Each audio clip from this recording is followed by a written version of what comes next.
Polling సమయంలో హింస చెలరేగిన పల్నాడు జిల్లాలో పోలీసుల బందోబస్తు అయితే ప్రస్తుతం కొనసాగుతున్నట్లుగా తెలుస్తోంది. ఫలితాల తర్వాత హింస చెలరేగే అవకాశం ఉందన్న నిఘా వర్గాల హెచ్చరికలతో బందోబస్తు అయితే కొనసాగుతుంది. ప్రస్తుతం నర్సరావుపేటలో అయితే 144 సెక్షన్ అయితే అమల్లో ఉంది. ఇదే అంశానికి సంబంధించిన పూర్తి సమాచారాన్ని గుంటూరు నుంచి మా ప్రతినిధి శ్రీనివాస్ అందిస్తారు. శ్రీనివాస్, చెప్పండి, ప్రస్తుతం పల్నాడు జిల్లాలో పరిస్థితి ఏ విధంగా ఉంది? పల్నాడు జిల్లాలో ఇంకా ఉద్రిక్తత వాతావరణాలు కొనసాగుతూనే ఉన్నాయి. ముఖ్యంగా చూసుకున్నట్లయితే గనక ఎన్నికల సమయంలో జరిగినటువంటి గొడవల కారణంగా పల్నాడు జిల్లా వ్యాప్తంగా పోలీసులు 144 సెక్షన్ అమల్లో చేయడం జరిగింది. ముఖ్యంగా చూస్తే గనక పల్నాడు జిల్లాలో నర్సాపేట, సత్తనపల్లి, అలానే పెదకూరపాడు, గురజాల, పిడుగురాళ్ళ ఈ ప్రాంతాలన్నింటిలో కూడా 144 సెక్షన్ అమల్లో ఉండే విధంగా ఏర్పాటు చేయడం జరిగింది. ఏదైతే ఎన్నికల రోజు పల్నాడు జిల్లాలో మాచర్ల నియోజకవర్గం మాచర్ల వద్ద ఉన్నటువంటి పాల్వాయి గేటులో ఈవీఎం ధ్వంసం జరిగిన తర్వాత నుంచి హింస చెలరేయడం జరిగింది. అలానే భారీ సంఖ్యలో కూడా దాడులు జరిగినటువంటి పరిస్థితి ఉంది. ఆ కారణాలను దృష్టిలో ఉంచుకొని కౌంటింగ్ తర్వాత కూడా అప్రమత్తంగా ఉండటం కోసం ప్రభుత్వం 144 సెక్షన్ విధించింది. ఆ 144 సెక్షన్ రేపటి వరకు కొనసాగే అవకాశం కూడా ఉండడం జరిగింది. ఇప్పటికే కౌంటింగ్ పూర్తయింది. 24 గంటలు గడుస్తున్న నేపథ్యంలో ఇప్పటి వరకు ఎక్కడ అల్లర్లు జరగకపోయినా కానీ పోలీసులు ప్రహారా ఒకవైపు 144 సెక్షన్ అమల్లో ఉండటంతో కొంత ప్రశాంతంగా ఉన్నటువంటి పరిస్థితి కూడా ఉండడం జరిగింది. అలానే ముఖ్య నేతల ఇళ్ల వద్ద ఇప్పటికే భారీ కంచెలు, బ్యారికేడ్స్ ఏర్పాటు చేసి పోలీసులు భారీ బందోబస్తు కూడా ఏర్పాటు చేయడం జరిగింది.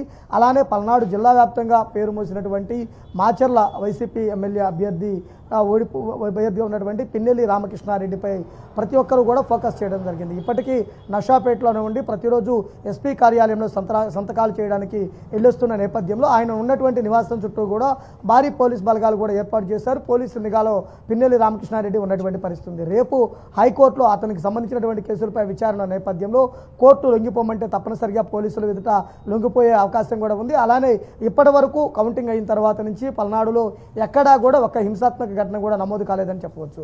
కానీ ముందస్తు జాగ్రత్తగా పోలీసులు భారీ బందోబస్తు ఏర్పాటు చేశారు, హెచ్చరికలు జారీ చేస్తున్నారు. ఎవరైనా దాడులు గొడవలు పాల్పడితే కనుక కఠినంగా శిక్షిస్తామని కూడా చెబుతున్నటువంటి పరిస్థితి కూడా ఉంది. అయితే ఎన్నికల కోడ్ ముగుస్తున్న నేపథ్యంలో రేపటి నుంచి ప్రశాంత వాతావరణం ఉంటుందంటూ కూడా ప్రతి ఒక్కరు చెబుతున్నారు. ఇప్పటికే పల్నాడు జిల్లా వ్యాప్తంగా పారామిలిటరీ బలగాలు ప్రహార కాస్తూ పోలీసులు మైకుల్లో ప్రచారం చేసి ఎక్కడా గొడవలు జరగకుండా ప్రశాంత వాతావరణాన్ని అయితే ఏర్పాటు చేశారు. అలానే ముఖ్య నేతల ఇళ్ల వద్ద కూడా బందోబస్తు ఏర్పాటు చేయడం జరిగింది. అలానే చూసుకున్నట్లయితే కనుక ఎక్కడికక్కడికి రాజకీయ నాయకులు సమన్వయం పాటించే విధంగా ర్యాలీలు, అలానే టపాసులు వీటన్నిటిని కూడా నిషేధించే నేపథ్యంలో ఇప్పుడు ఏదైతే నిషేధాజ్ఞలు ఉన్నాయో అవి దాటిన తర్వాత ప్రతి చోట కూడా ర్యాలీలు, ఊరేగింపులు కూడా జరిగే అవకాశం ఉంది. ఇలాంటి సమయంలో గొడవలు జరగకుండా జాగ్రత్తలు పడాలని కూడా సూచిస్తున్నటువంటి పరిస్థితి ఉండడం జరిగింది.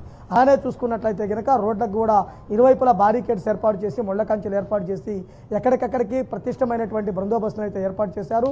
పల్నాడులో ఇంకా పోలీసు నిఘాలోనే ఉండే విధంగా కూడా ఏర్పాటు చేయడం జరిగింది. Right, thank you Srinivas.